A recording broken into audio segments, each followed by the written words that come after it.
Hey guys, what's going on? Welcome to the show. This is Sports with Strawberry Ice. I'm your host, Jeff Trunapole.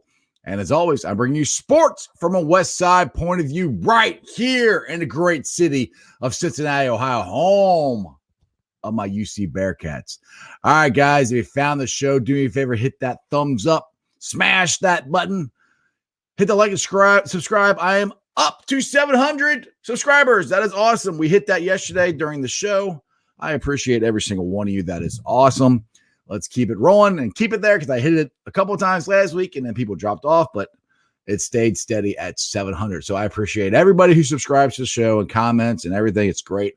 I apologize sometimes that I can't get back to you guys as fast as I'd like to, but I am kind of busy with just life in general. As you can see, well, I don't know. I cut my thumb right before the show started. I'm trying to get this light out above my head. See, I got the picture over here and it's got the glare. So I'm trying to get this light out to try to get the glare off the screen.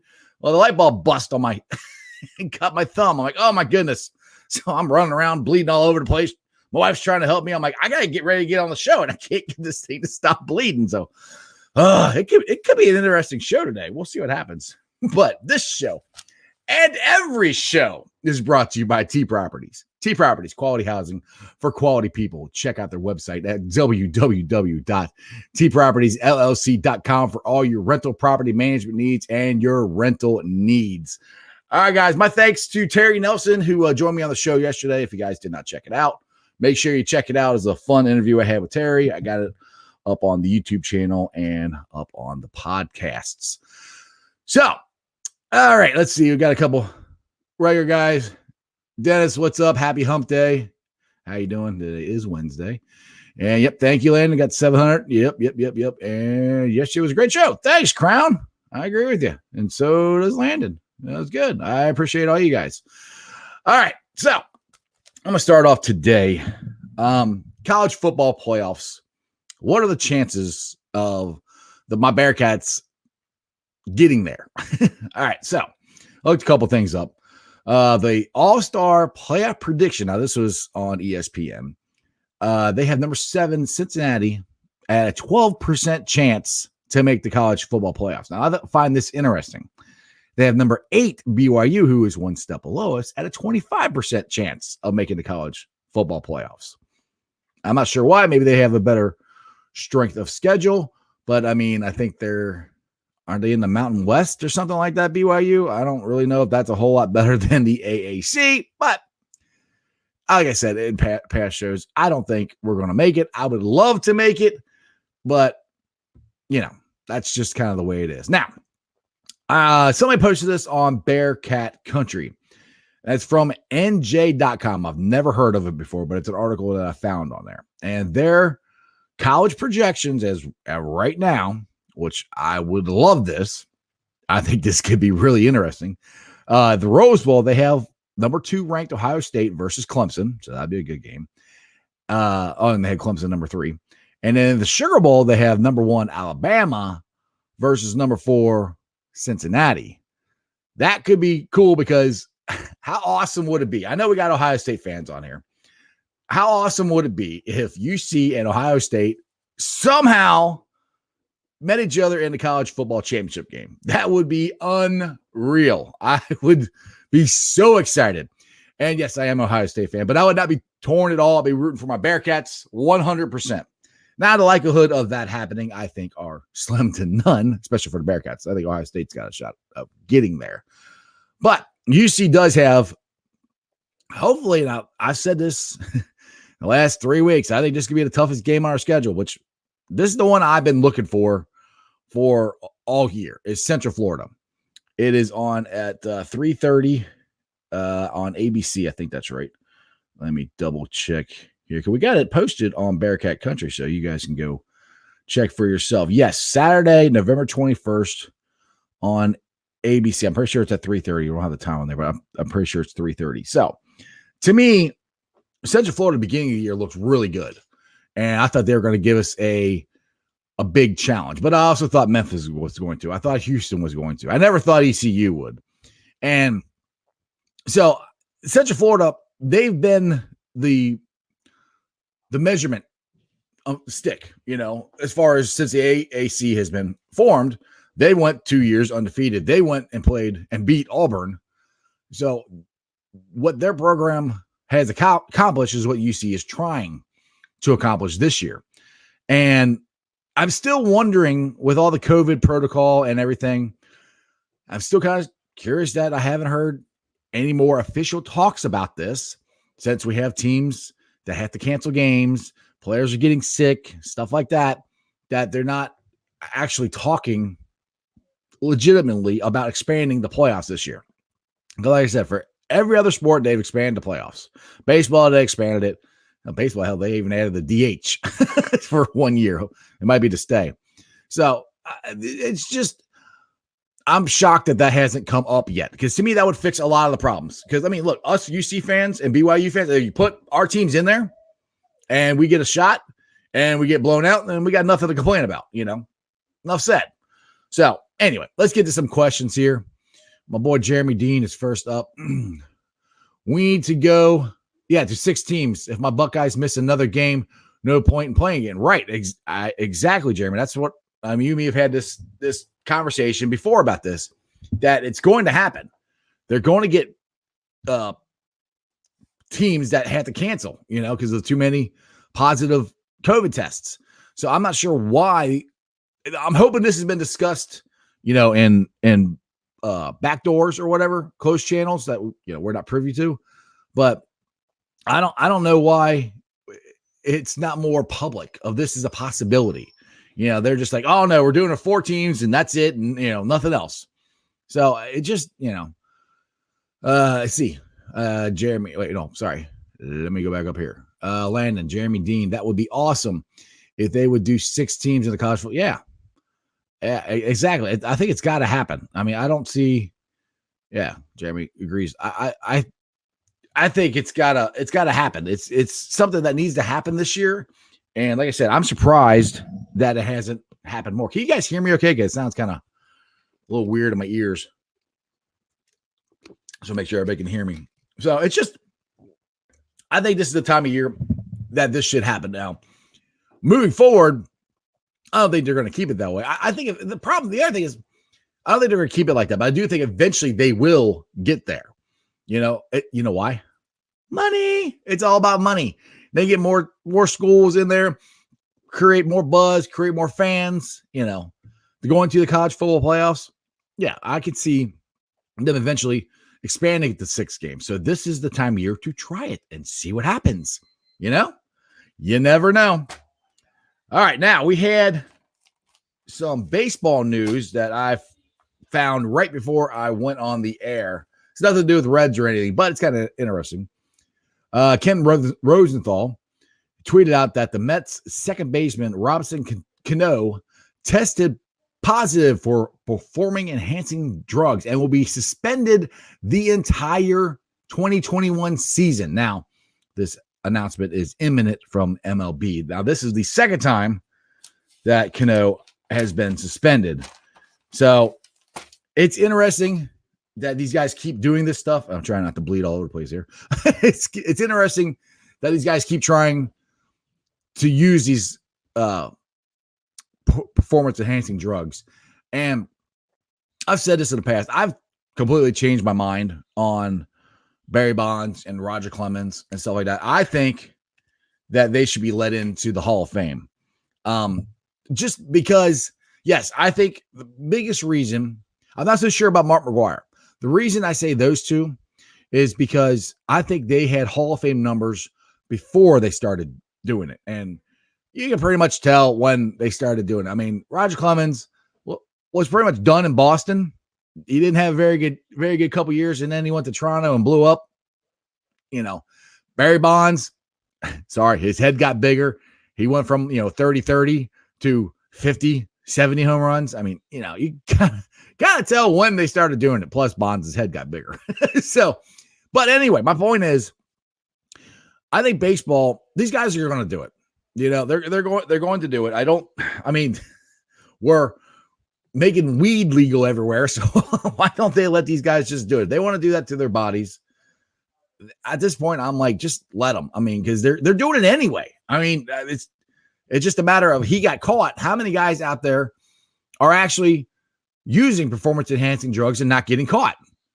I mean, maybe there's not as many as I think, but if you got a guy who's a, 15, 20 home run hitter, and then all of a sudden, you can get up to 30, 35, that's a big contract increase. That's a lot of money.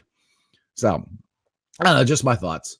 All right, Landon, you got a question here. What's up? Do I think the Reds will re-sign Trevor Bauer? I don't think they will. No, I don't know. No, I don't think they'll sign him. I wish they would. The only chance, like I said before in other shows, the only chance they got is if he does do the 1-year contract thing that he's said he's wanted to do for years.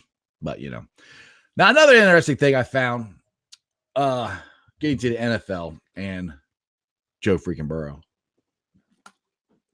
As the NFL rookie ratings have come out, and they have Justin Herbert slightly ahead of Joe freaking Burrow. So I looked it up, did a comparison of what the stats actually are. Now, the percentage of passing here, Herbert is at 66.8. Joe is at 65.4. Yardage, Justin is at 2,333. Burrow is at 2,489. So he's got him on that. Yards per attempt. Justin Sherbert is at 7.8. Burrow is at 6.7. TDs. Now, I can argue this because me and Jeremy Dean have talked about this. There's been a lot of touchdowns that Joe Burrow should have had. Either the guys didn't catch them, or there's penalties or something. But I know we're going by stats and numbers. So Justin's got 19. Burrow's got 12. So the other thing is we still got a whole half to go. So everybody who is on this big Sherbert rant that he's this, by far the superior quarterback, I think is out of their mind.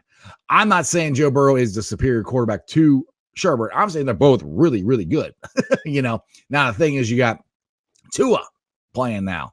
So now I'm waiting for the media to come out and say, Tua's the next great quarterback and he's this and he's that. And to me, it's all because Joe freaking Burrow plays for my Bengals.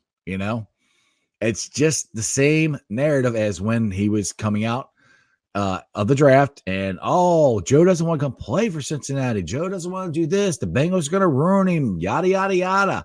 Now, Sherbert, he's by far better. Like, no, not by far. They're about the same.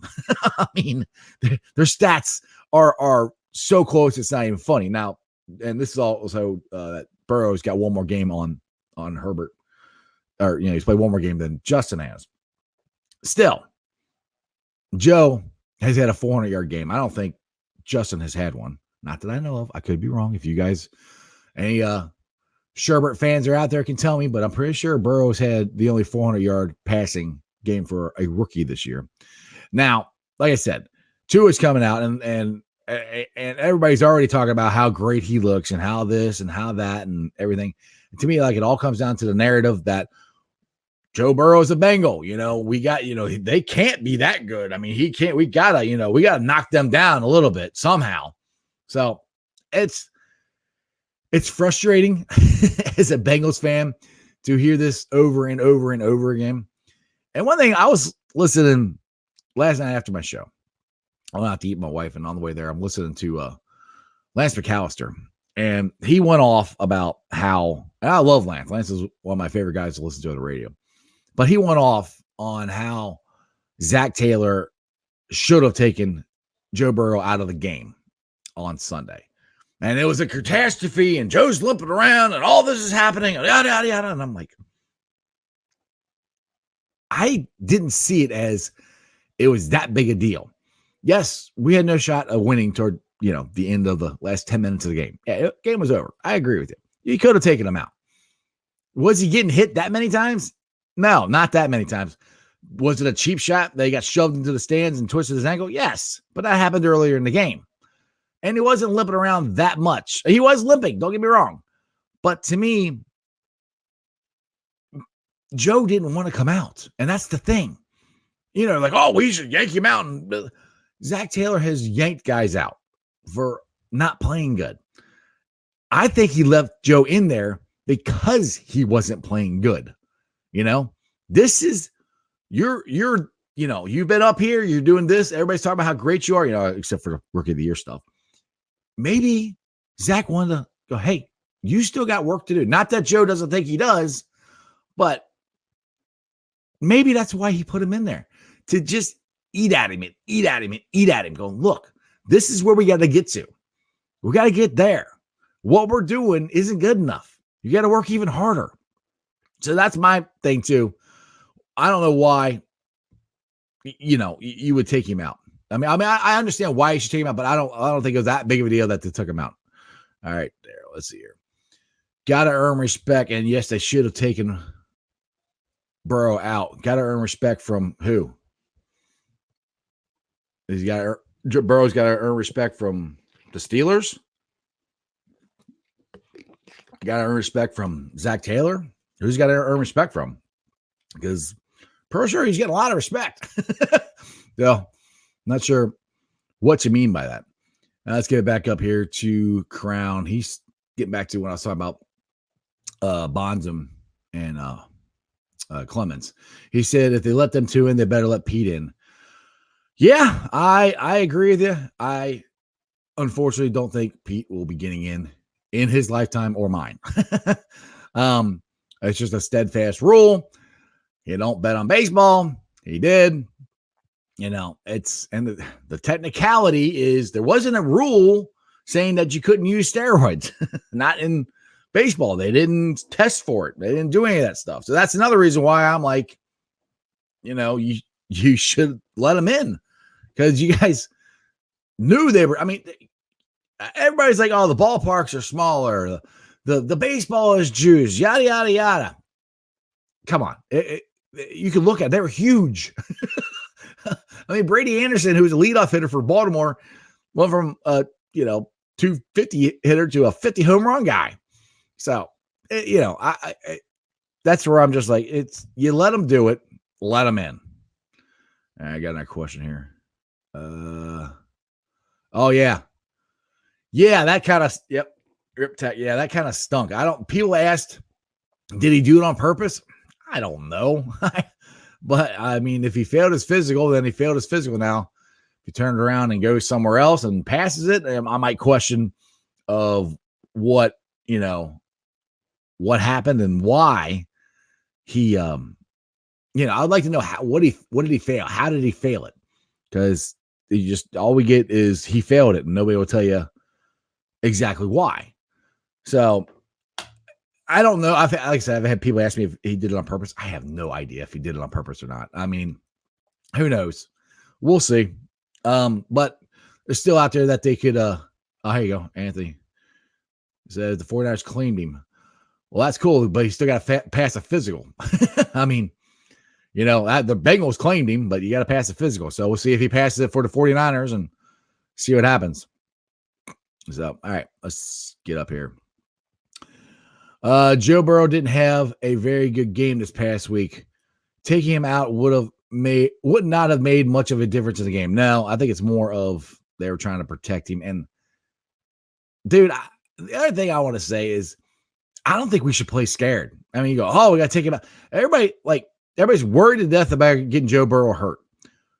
The more you play or coach like you're scared that you're going to get this guy hurt, the more likely you're going to get him hurt. So I'm not for taking him out and doing all this stuff. So, we can't get him hurt, which I understand. We cannot get him hurt. I understand that. But it's just like if you play football and you're scared to get hurt, you're most likely going to get hurt. You coach that way, you're most likely going to get hurt. That's just the way it goes. So anyway, that's just my 2 cents. I don't think it's that big of a deal to take him out in the last 5 minutes of the game. I don't think it made a difference. We should beat the Washington football team. Yes, Carl, we should. The only thing is they have a very good defensive front. And it seems like the Bengals, they keep getting everybody's, every team they play has got number 1 picks on the defensive line. So again, our offensive line is going to have to step up, which they have the last couple weeks, even against the Steelers. They only I think Joe only got sacked 4 times. So I mean, and the like I said, we got his ankle tweaked. That was a cheap shot. He got shoved into the stands or into the bench, which should have been a penalty. But of course, the refs missed that. Now I'm not blaming the loss on the ref. I'm blaming not getting our quarterback taken care of on them. So let's see here, Anthony.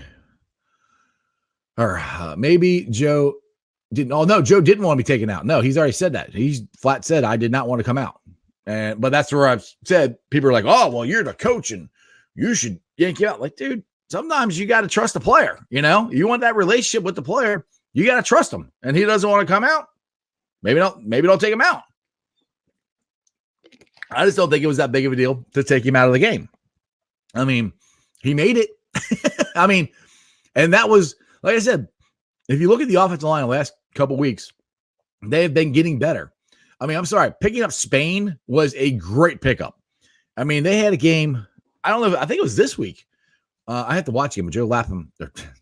Dave Lapham was talking about how Adeniji and Spain played right next to each other and played great. And Adeniji, again, we'll sit there and talk about these offensive line busts that we've had.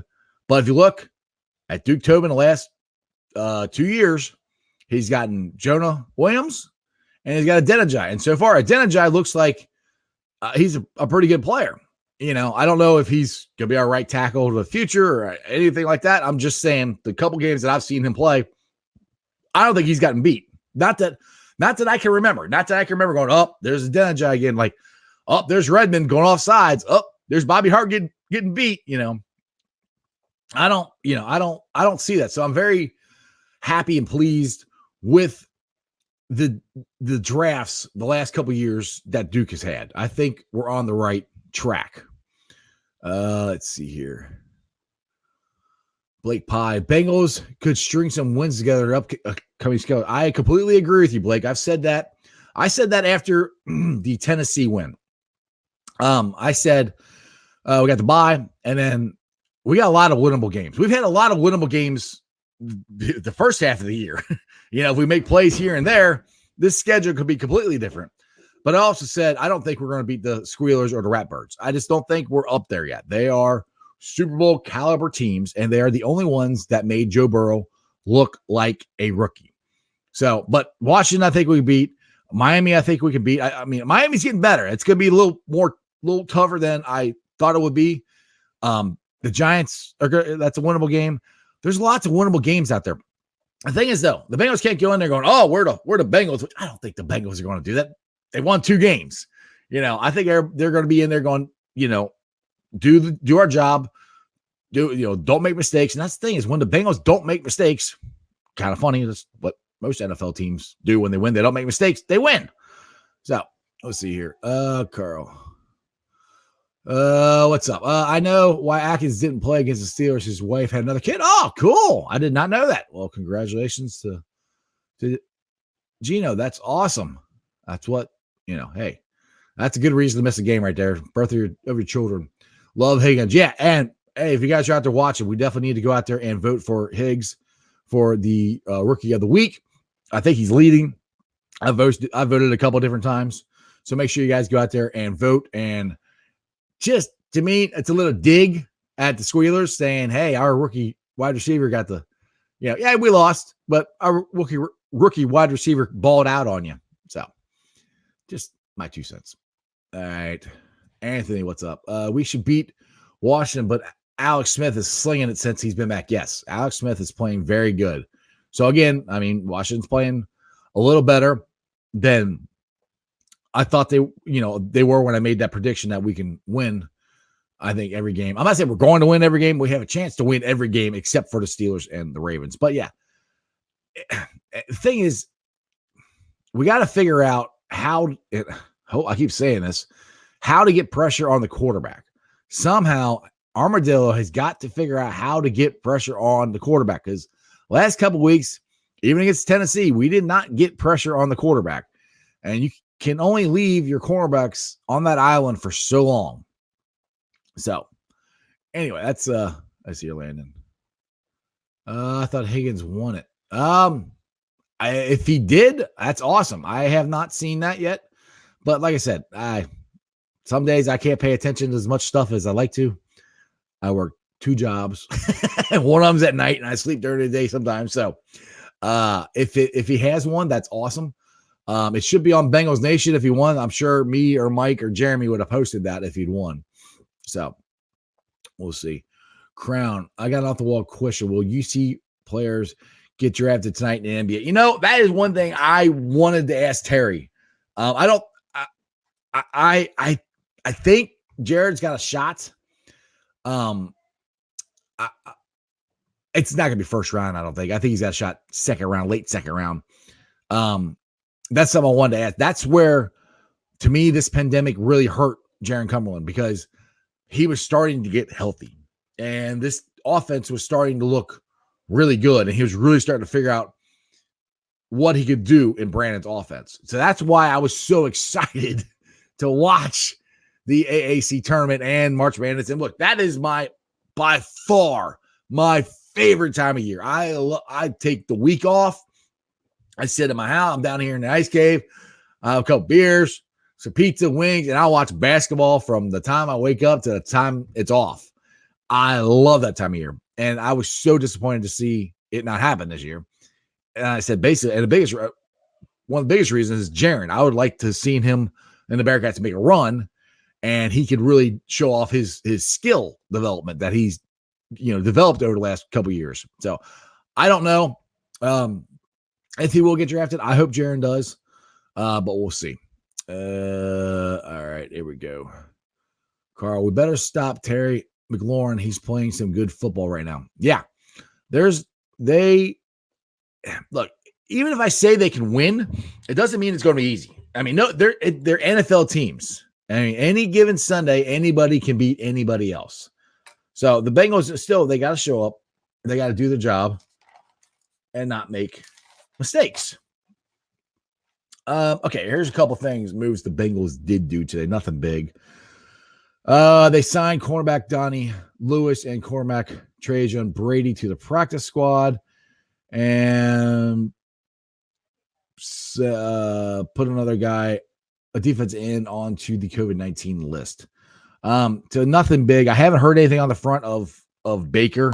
I know people asked if they're going to sign him or not. I haven't heard anything on that, but I see here. Do you think Mixon will be back this week? I hope so. I don't know. I know I watched Zach Taylor, a little bit end of Zach Taylor's press conference, and Bobby Hart's going to practice this week. Joe Williams is practicing.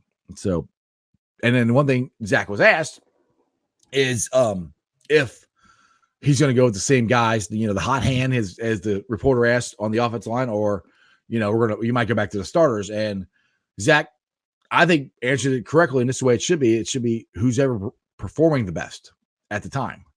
Yeah. We'll see. And I didn't hear anything about Mixon. Like I said, I caught the end of it. That's right by the time I woke up. So I caught the end of it. It's on. I posted it on Bengals Nation, so you guys can check it out if you'd like. I hope Mixon plays. My fantasy team needs me. I hope he plays with the Bengals. So, all right, Landon, here you go. I see here. I don't think he won yet. The winner will be announced Friday. Yeah, I don't think it's over yet. Today's only Wednesday. I think there's a better chance of it being announced, if not tomorrow, then definitely Friday. So there's, he was leading by a lot. So there's a very good chance that Mixon will be the second rookie to win the Rookie of the Week for the Bengals this year. So, all right, well, there's not a whole lot going on. It's Wednesday. I mean, this is when college basketball should be starting, but as you heard Terry Nelson yesterday say, he doesn't even know when it's going to start. So, all right, Carl, what do you got here? We need Green to step up. Yeah, we need lots of players to step up. I mean, Green, look, last week was just a bad offensive game. It was just bad. I mean, honestly, I don't think the defense played that bad. Everybody's like, you're crazy. Like, they're out there a lot. The offense didn't do anything. We had 0 third downs. Our offense played terrible. That was the biggest reason we lost. Our offense played terrible, and the offense turned the ball over twice. Now, if we get those 2 interceptions that we should have had, you never know what's going to happen. But that's the thing. Good teams don't make mistakes. They don't. And the Bengals made 2 huge ones in the first 5 minutes. You can't do that. You can't do that and expect to win. All right, guys, I'm going to invite you to Facebook groups that I help run, and hope you guys enjoy them, and we can have more of these discussions there with other sports fans. They are Bengals Nation, Bearcats Country, Reds Country, and Cyclones Country. And later on today, I'll be ripping off the sound and put it onto the podcast, so you guys can follow me on there. It's on Spotify, BeanPod, Apple Podcasts, pretty much wherever you guys get your podcast. Rate, like, review, give me a 5-star review. I would greatly appreciate it. And then you can also follow me, Strawberry Ice, on all my social media platforms. I'm on Facebook, Twitter, and Instagram. I know some of you guys out there reached out and, try to become my friend on Facebook on my personal page, but I just kind of keep that page to family and friends and stuff like that. So you guys are more than welcome to friend me on the Strawberry Ice page. You can instant message me there, and we can talk. And if I don't get back to you as fast as you like, I apologize. Like I said, I'm busy, and sometimes people ask me these big, long like paragraphs, and I'm like, it's going to take me 20 minutes to type all that out. So sometimes I'll answer you here. It's a lot easier. So anyway, and I appreciate all you guys. I'm at 700 subscribers on YouTube. That is awesome. Let's try to get to 600 as fast as we can. That would be wonderful.